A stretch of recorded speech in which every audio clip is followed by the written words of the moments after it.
Consumer Reports takes on natural food labeling in a story that's just out this morning. The magazine survey found more than 60% of Americans buy products labeled natural, but nearly two-thirds believe natural means more than it does. And for processed foods, the label offers no clear meaning. Urvashi Rangan is the Director of Consumer Safety and Sustainability at Consumer Reports and joins us at the table.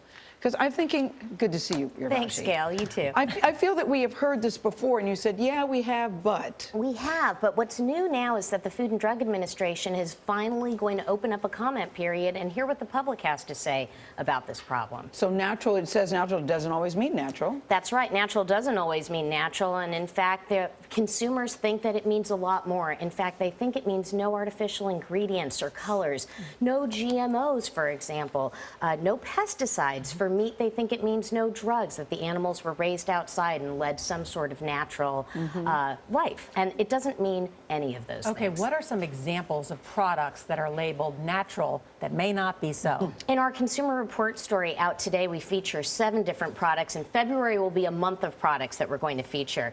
The first product is Del Monte Fruit Naturals, which contains artificial preservatives like sodium benzoate, for example. Straight out artificial. Straight out artificial. Yeah. Really? But you can use a natural label. Another product that we feature is WESSON oil. WESSON oil is often soybean or canola or vegetable oil. Those things are often derived from genetically modified crops, but most consumers don't think there should be GMOs in natural labeled products. Finally, we feature a root beer that has a caramel color, but all colors are considered artificial by the Food and Drug Administration. So therefore, let me read you this. We reached out to the companies, ConAgra says, promoting their WESSON oil as natural is consistent with applicable laws and FDA regulations. James Smucker says the coloring for their root beer comes from natural ingredients, and Del Monte has not responded.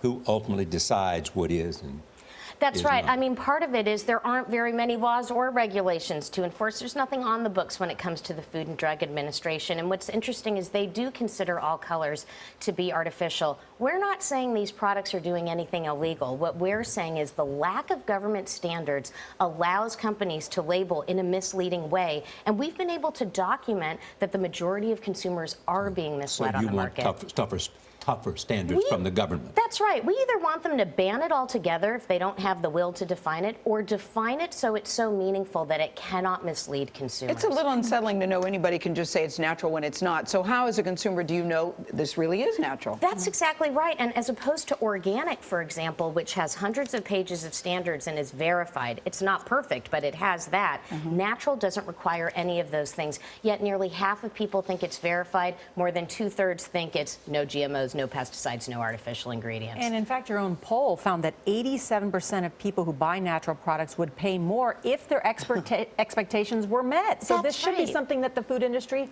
wants to meet. Nora, that's absolutely right. This can be a win-win for everyone. The fact of the matter is that people want better food production practices, but they want labels that stack up to those expectations. And you would hope that the best companies would want the same thing. That's exactly right. And we know some companies out there have even taken the natural label off their products. Thanks, Urvashi.